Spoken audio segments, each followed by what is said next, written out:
1 Samuel 9. There was a Benjamite, a man of standing, whose name was Kish, son of Abiel, the son of Zeror, the son of Bechorath, the son of Aphiah of Benjamin. Kish had a son named Saul, as handsome a young man as could be found anywhere in Israel, and he was a head taller than anyone else. Now the donkeys belonging to Saul's father Kish were lost, and Kish said to his son Saul, "Take one of the servants with you and go and look for the donkeys." So he passed through the hill country of Ephraim and through the area around Shalisha, but they did not find them. They went on into the district of Shalim, but the donkeys were not there.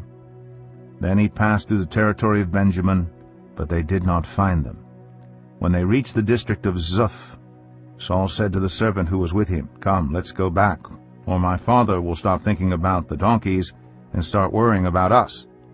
But the servant replied, "Look, in this town there is a man of God. He is highly respected, and everything he says comes true. Let's go there now. Perhaps he will tell us what way to take." Saul said to his servant, "If we go, what can we give the man? The food in our sacks is gone. We have no gift to take to the man of God. What do we have?" The servant answered him again. "Look," he said, "I have a quarter of a shekel of silver. I will give it to the man of God, so that he will tell us what way to take." Formerly in Israel, if someone went to inquire of God, they would say, "Come, let us go to the seer," because the prophet of today used to be called a seer. "Good," Saul said to his servant, "Come, let's go." So they set out for the town where the man of God was.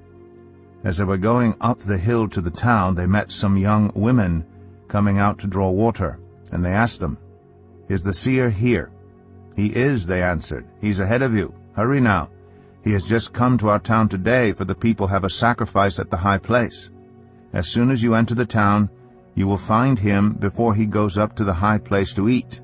The people will not begin eating until he comes, because he must bless the sacrifice. Afterward, those who are invited will eat. Go up now. You should find him about this time." They went up to the town, and as they were entering it, there was Samuel coming toward them on his way up to the high place. Now the day before Saul came, the Lord had revealed this to Samuel. "About this time tomorrow I will send you a man from the land of Benjamin. Anoint him ruler over my people Israel. He will deliver them from the hand of the Philistines. I have looked on my people, for their cry has reached me." When Samuel caught sight of Saul, the Lord said to him, "This is the man I spoke to you about. He will govern my people." Saul approached Samuel in the gateway and asked, "Would you please tell me where the seer's house is?"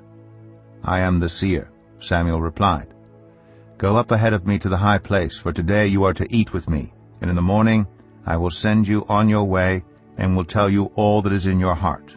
As for the donkeys you lost 3 days ago, do not worry about them. They have been found. And to whom is all the desire of Israel turned, if not to you and your whole family line?" Saul answered, "But am I not a Benjamite, from the smallest tribe of Israel? And is not my clan the least of all the clans of the tribe of Benjamin? Why do you say such a thing to me?" Then Samuel brought Saul and his servant into the hall, and seated them at the head of those who were invited, about 30 in number. Samuel said to the cook, "Bring the piece of meat I gave you, the one I told you to lay aside." So the cook took up the thigh with what was on it, and set it in front of Saul. Samuel said, "Here is what has been kept for you. Eat, because it was set aside for you for this occasion from the time I said, 'I have invited guests.'" And Saul dined with Samuel that day. After they came down from the high place to the town, Samuel talked with Saul on the roof of his house. They rose about daybreak, and Samuel called to Saul on the roof, "Get ready, and I will send you on your way." When Saul got ready, he and Samuel went outside together. As they were going down to the edge of the town, Samuel said to Saul, "Tell the servant to go on ahead of us," and the servant did so. "But you stay here for a while, so that I may give you a message